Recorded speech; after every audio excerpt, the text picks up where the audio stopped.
નમસ્કાર, દમદાર ખબર સાથે હું છું કિરણ. નજર કરે આજના મહત્વપૂર્ણ સમાચાર પર. તો બનાસકાંઠાથી સીધા સમાચાર. બનાસકાંઠા જિલ્લા વિભાજનનો મામલો. ભાવ થરાદ જિલ્લાના સમર્થનમાં થરાદ જિલ્લાને સમર્થન બાઇક રેલી. મોટી સંખ્યામાં લોકો જોડાયા બાઇક રેલીમાં, જેમાં પોસ્ટર સાથે સમર્થનમાં જોડાયા. રાજકીય આગેવાનો સહિત લોકો જોડાયા. મોટી સંખ્યામાં લોકો બાઇક રેલીમાં જોડાયા. થરાદ વાવના સમર્થનમાં લોકોએ રેલી યોજી, જેમાં પોસ્ટર સાથે સમર્થનમાં જોડાયા. બનાસકાંઠા જિલ્લા વિભાજનનો મામલો, જેમાં વાવ થરાદ જિલ્લાના સમર્થનમાં બાઇક રેલીનું આયોજન કરાયું છે. મોટી સંખ્યામાં લોકો બાઇક રેલીમાં જોડાયા, પોસ્ટર સાથે સમર્થનમાં જોડાયા. રાજકીય આગેવાનો પણ સહિત લોકો આ સમર્થનમાં જોડાયા છે. મહત્વપૂર્ણ છે કે વિભાજનને લઈને ક્યાંક ખુશી તો ક્યાંક ગમ છે, કારણ કે અડધા લોકો તેને સમર્થન આપી રહ્યા છે, અડધા લોકો તેનો વિરોધ કરી રહ્યા છે. ત્યારે આ બંનેની રસકસી વચ્ચે હવે ફરી એકવાર બનાસકાંઠા જિલ્લાના વિભાજનના મામલે સમર્થન આપતા લોકો બાઇક રેલીનું આયોજન કર્યું છે. મોટી સંખ્યામાં લોકો જોડાયા. તો આ મુદ્દે વધુ વિગત આપશે હિતેશ સોલંકી, ફોન લાઈન પર જોડાઈ ચુક્યા છે. હિતેશ, બનાસકાંઠા વિભાજનનો મામલો જે ગરમાયો છે, ક્યાંક ખુશી તો ક્યાંક ગમ જેવો માહોલ છે, શું વિગતો સામે આવી છે?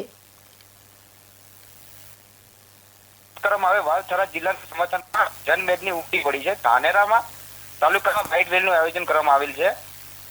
વાવ થરાદ જિલ્લાના સમર્થનમાં બાઇક રેલી યોજવામાં આવે છે. ગામડે ગામડેથી મોટી સંખ્યામાં લોકો જોડાશે બાઇક રેલીમાં.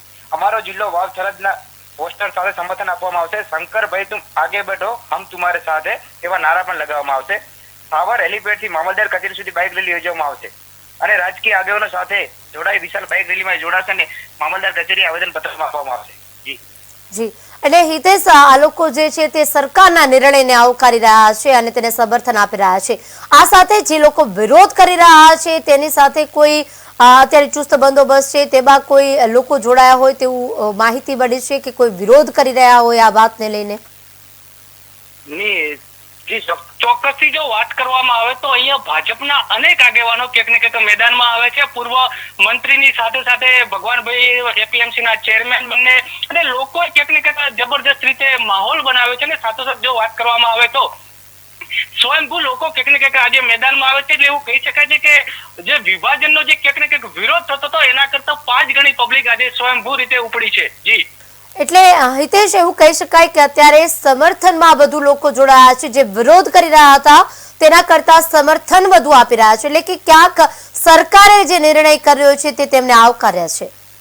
ચોક્કસથી જો વાત કરવામાં આવે તો જે વિરોધના જે સૂર ઉઠ્યા હતા છેલ્લા 7-8 દિવસમાં, એમાં પણ ક્યાંક ને ક્યાંક મોટી સંખ્યામાં લોકો હાજર હતા. જ્યારે આજની પરિસ્થિતિની વાત કરવામાં આવે તો અહીંયા લગભગ હજારોની સંખ્યામાં બાઇક રેલીમાં લોકો જોડાવાના છે. ને સાથોસાથ જે અહીંયા ધાનેરા તાલુકાના ખેડૂતો છે, ખેડૂતો ક્યાંક ને ક્યાંક આ જે વાત છે વાતને વધાવી રહ્યા છે. આ લોકો માની રહ્યા છે કે વાવ થરાદ જિલ્લો અમને મંજૂર છે. જી હિતેશ, અત્યારે જે સમર્થન મળી રહ્યું છે તેમાં કયા કયા ગામના લોકો વધુ જોડાયા છે, કયા તાલુકાના લોકો વધુ જોડાયા છે જે વાતને સમર્થન આપી રહ્યા છે?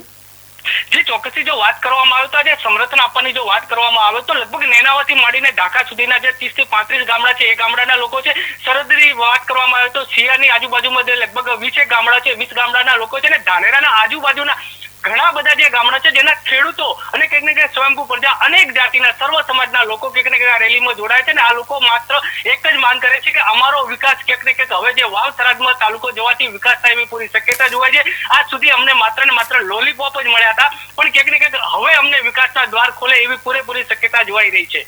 જી, હિતેશ, એક સિક્કાની બે બાજુ કહી શકાય, કારણ કે કેટલાક લોકો વિરોધ તો કેટલાક સમર્થન આપી રહ્યા છે. અને જોઈએ હવે સરકાર તો સમર્થન બાજ છે, પણ હવે આગળ શું નિર્ણય લેવાય છે આ તમામ બાબતનો અમારી સાથે જોડાવા બદલ આપનો આભાર.